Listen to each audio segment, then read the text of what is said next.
With us here on Six News this hour is Thomas Rex Doolan, the founder of the Gen Z Party. Great to have you here. Hi, Leo. Thanks for having me. So, why launch the party in the first place? What are your main focuses? And also, I do have to ask, why the Americanized pronunciation? Well, I'll stick with the Americanized pronunciation first, because it's how we pronounce it on TikTok, right? It goes Gen Z, goes Gen Z. There's a flip up between the two, and I think Gen Z Party has a bit more of a ring to it than Gen Z Party. So my background, I'm an executive assistant, never went to university. I'm 19.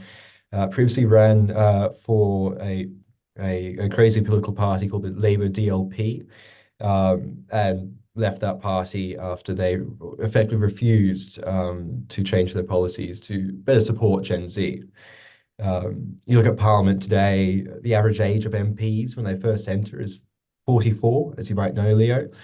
And the second oldest minister in Parliament is actually our Prime Minister. Gen Zs, although we make up 20% of Australia's population, have 0% representation in Parliament. That's really as low as you can get. So I thought, hey, I can do this. I can make a website. I can make a launch video, put this on Twitter, and just see how this takes off. I built this so this would be the party for and by Gen Zs. Now, going off your website, you say influencers are who you want in Parliament must have, I'm quoting here, 10K Instagram or TikTok Hmm. followers. What is it about a follower count or just being an influencer that makes them good to stand? So influencers are sort of the representatives, the best representatives Gen Z has today, right? They're just like you or I, except they have a nice ring camera, and they share their lives. They share their perspectives, and 10,000, 100,000, sometimes millions of people follow these influencers and seem to like what they have to say and what their worldview is. Now, that's who's going to be representing the Gen Z party. But who represents the Labour and Liberal parties? You'd probably know this, Leo. What's the prime previous occupation for every MP, for MPs in Australia? I'll let you answer it. Lawyers, right? So the question is how influence is representative of Gen Z? My question is how are lawyers representative of Australians by and large? Whereas how are 44-year-old lawyers representative of Gen Zs? They just aren't, right? So influencers, they understand acutely this new information age that we're in. They understand the social distribution network, and they can talk about and give greater transparency into our political process. I mean, our youth parliament last year, there was a report that came out, I can share with you afterwards, that 1 in 5 Australians are disenfranchised with our political system. We feel lost and unrepresented. And of course we do, because again, the major parties, a 44-year-old run lawyers, right? This is what we're here to change. Do you want these influencers to actually have political knowledge though? Because I mean, there's one thing to share an infographic on Instagram, but I mean, again, your own website says, "quote Should you win, you'll be able to represent your followers in Parliament and earn between 159K to 211K a year." I mean, to a cynic, it sounds like the Yeah. incentive is just money. Well, money is the answer to all things. Really, it's going to be passion that really drives Gen Z influencers, right? You don't necessarily have to be an influencer to stand up the Gen Z party, but we're supporting primarily Gen Z influencers, right? Because we know you guys know how to share your voices, okay, how to share your perspectives. As for political knowledge, again, what political knowledge does a lawyer have, right? Maybe they know the legal codes, I imagine but Gen some. Zs, If they're a lawyer, they have to have you, some, surely. you'd hope so. You'd hope so. But do they really have experience about what affects 18 to 25-year-olds? I don't think so.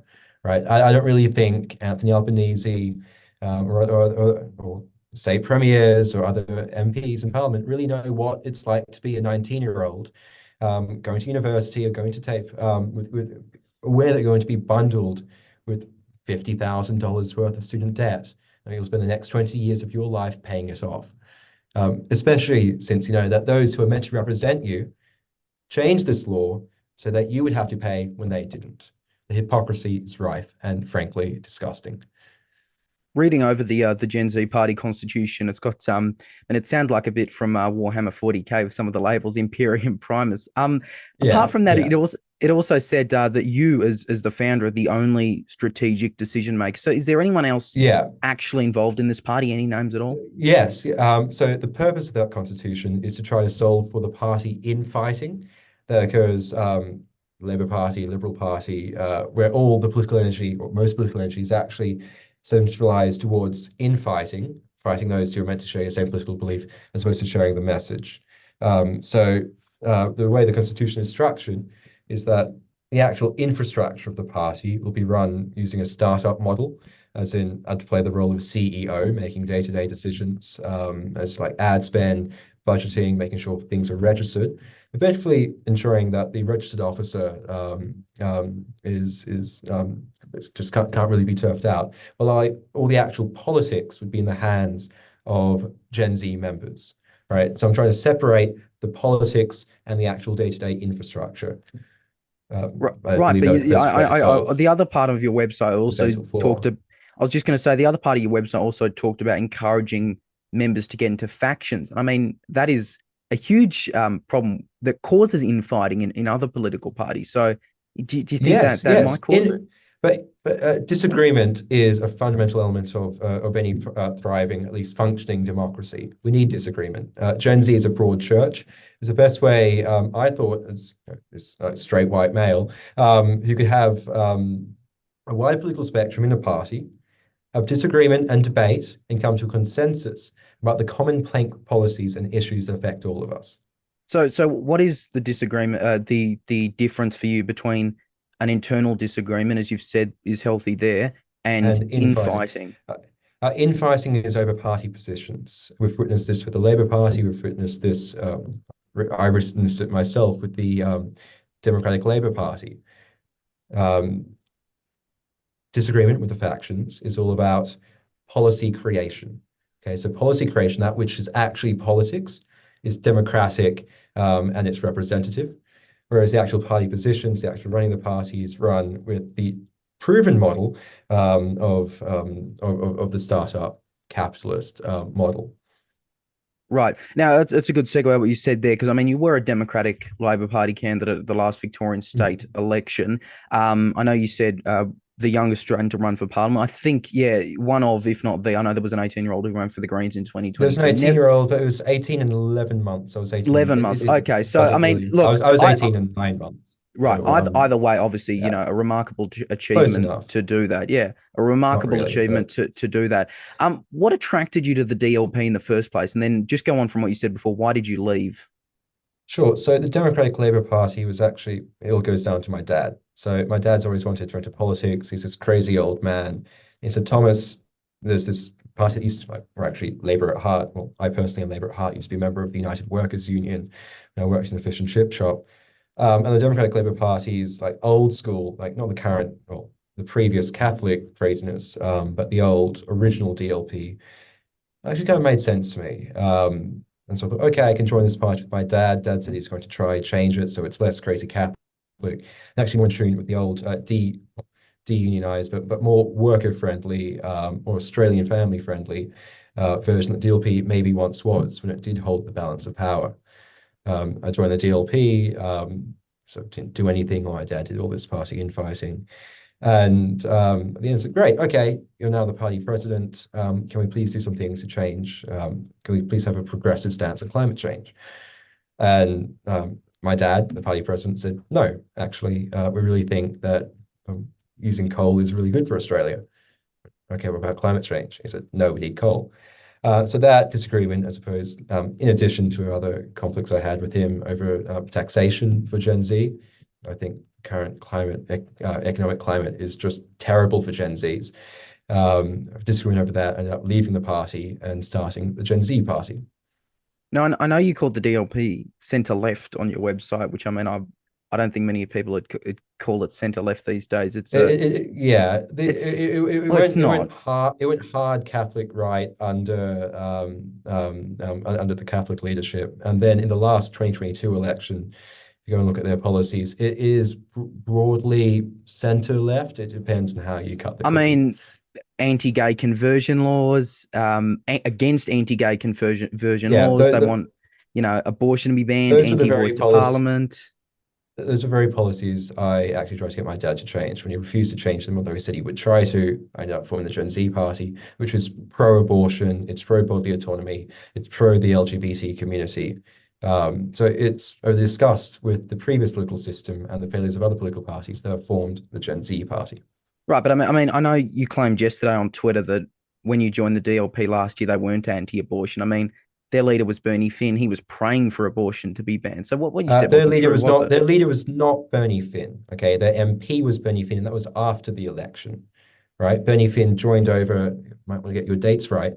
Joined over just before the election under Hugh Dolan, the party president. He promised in the DLP, should they win the election, would be pro-abortion, pro my body, my choice.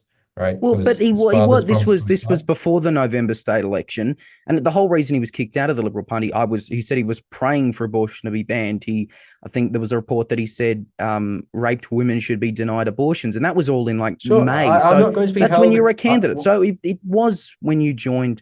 That was their stance. I mean, 2006, That was 2011, just after one the of DLP. two. It was just one of 200 candidates, right? Okay, I personally am pro-abortion. I'm pro my body, my choice.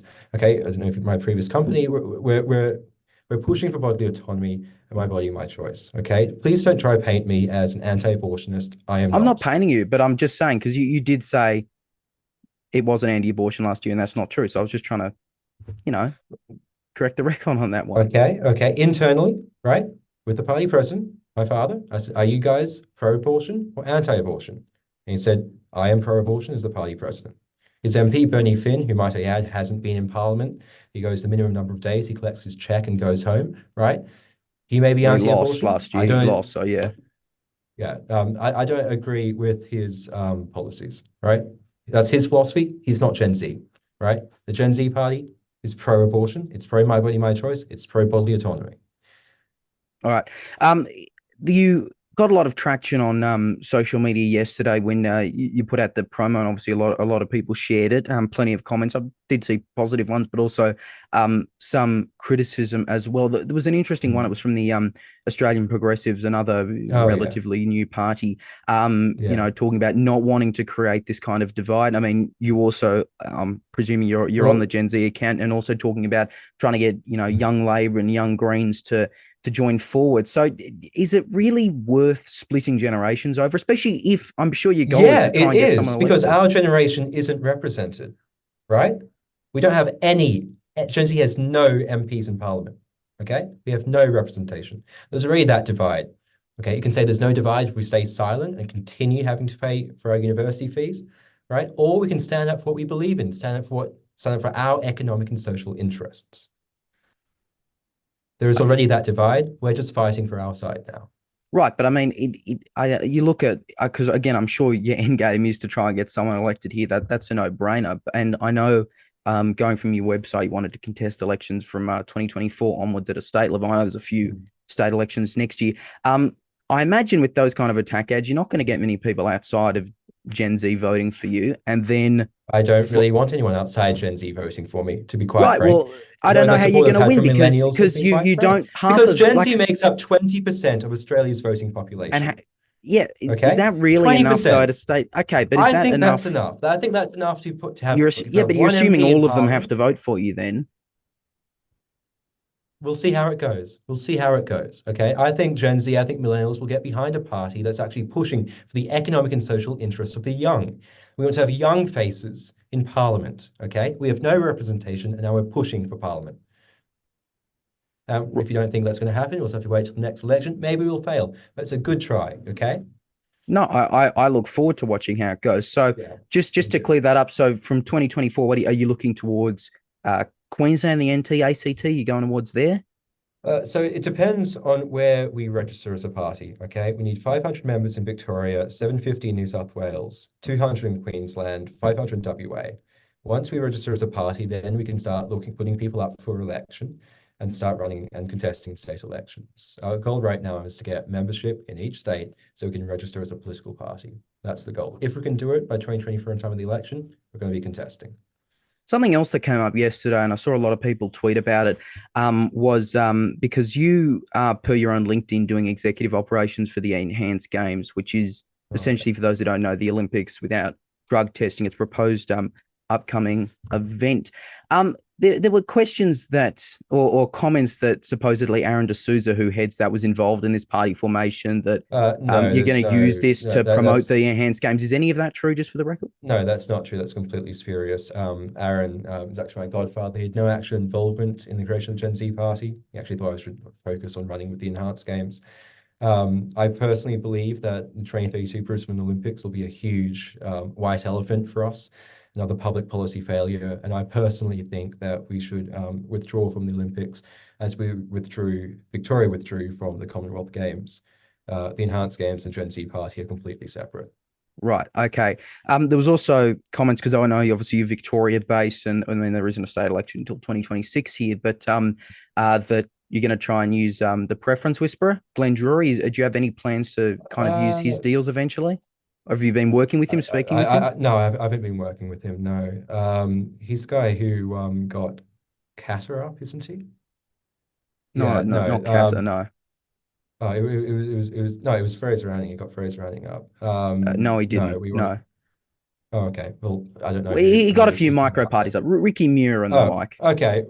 Maybe if he reaches out to us, I don't know, but I think we'll be pretty fine as we are. When do you plan on starting to announce candidates?